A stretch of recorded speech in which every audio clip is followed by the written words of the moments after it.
非洲这块地儿说起来呢，就是贫穷和落后，仿佛什么好事都跟他搭不到边儿。都说穷山恶水出刁民，但有这么个国家，家里穷的离谱，是世界上最穷的国家之一，但却敢自称自己为君子之国，曾经甚至一度有摆脱贫困的机会，然而却失败了。这究竟是怎么一回事？今天秋哥就带大家来了解了解。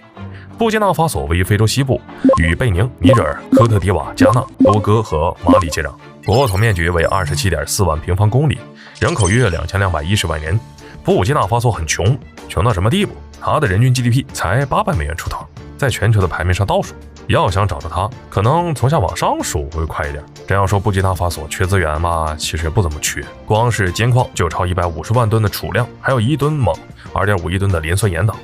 而且这些年布基纳法索一直在提高金矿开采量，全国17座金矿年产量达60吨，总价值超30亿欧元，换算成人民币约235亿左右，是非洲第4大开采国。但是吧，人家经济主要靠的还是农业，全国大半的劳动力都是在干这一行。虽然它的地势平坦，而且境内没有沙漠，还有3条河流贯穿全国，按理说应该很适合发展农业才对。但是吧，布基纳法索依旧有很多地方土地贫瘠，而且它降雨呢也比较极端，雨季的时候那水多的都快形成洪涝了，但一到旱季那是1滴水都不给你下，还会持续近6个月。想要过上正常日子，那就只有建大坝、水库啥的。那他有这个实力搞这些吗？没有，但他曾经去想搞。布基纳法索之所以会这么穷，原因有很多，地理、资源等因素呢只是其中之一。在过去，布基纳法索还叫上沃尔特，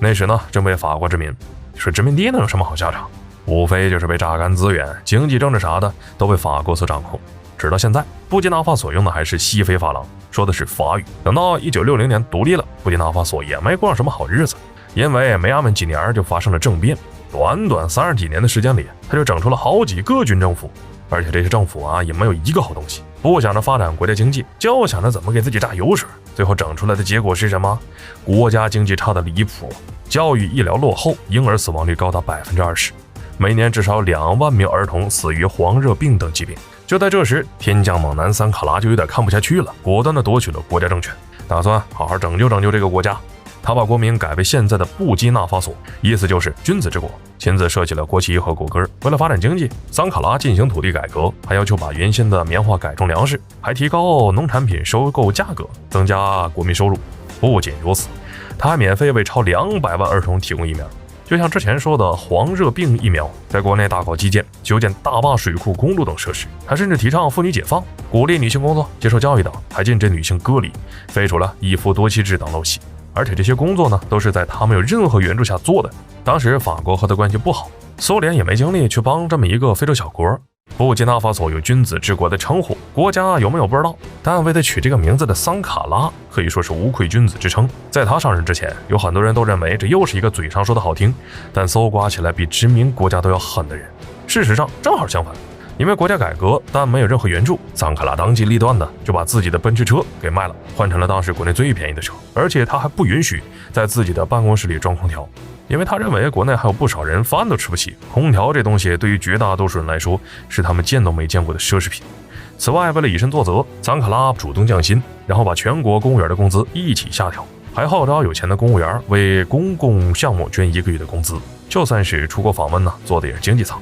终其一生，他的全部财富也只有1辆车、3把吉他、几台破冰箱和冰柜。值得一提的是，他就是用这3把吉他创造出了布基纳法索的国歌。只不过这些改革需要太多的时间，而改革早已触犯了太多人的利益，没留给桑卡拉多少时间。就在1987年，孔波雷，桑卡拉的革命好兄弟，就将还在开会的桑卡拉当场射杀了。上位的孔波雷自然重新恢复了一切，教育、医疗等一系列改革全部停止。布基纳法索这个小国逆天改命的机会戛然而止，又成了非洲大陆里又穷又落后的不知名小国。但孔波雷在乎吗？一点也不在乎，只要他自己吃饱就好，哪怕被赶下台也不要紧，不过是换个地方享受而已。好了，本期视频到这儿就结束了，麻烦各位看官用你发财的小手赶来点赞关注呗，咱们下期再见。